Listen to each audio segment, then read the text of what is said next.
Hello everyone and welcome to my YouTube channel. Today we are going to discuss about iOS 17.5. So basically iPhone has now released iOS 17.5 update for all the iPhone which support the iPhone iOS 17. So if you want to download and install iOS 17.5, so how are you going to do that? For this, what you have to do, you have to simply watch this video completely. So without wasting any time, let's start the video. So first of all, what you have to do, you have to make sure that you have a strong Wi-Fi or internet connection. So for this, what you have to do, you have to simply turn on the airplane mode for some second, and after that you have to turn it off again so that your Wi-Fi or internet connection can be restarted.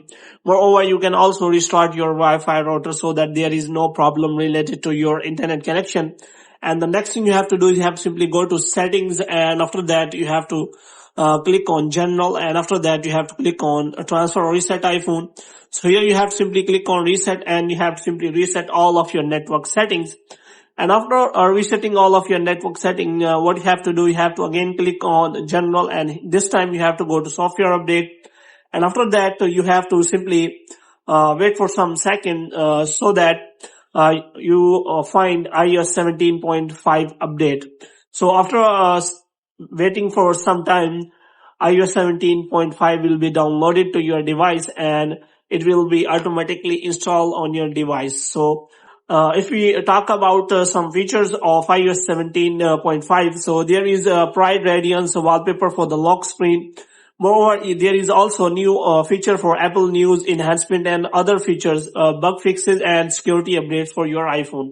So if you click on the link, which means if you want to check the details about the security features of iOS 17.5, you can also check.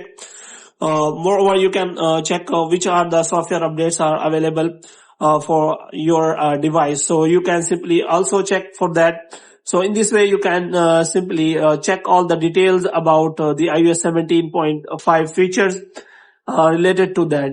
So hope you have liked this video. If you want to get more videos like these, you can subscribe our channel.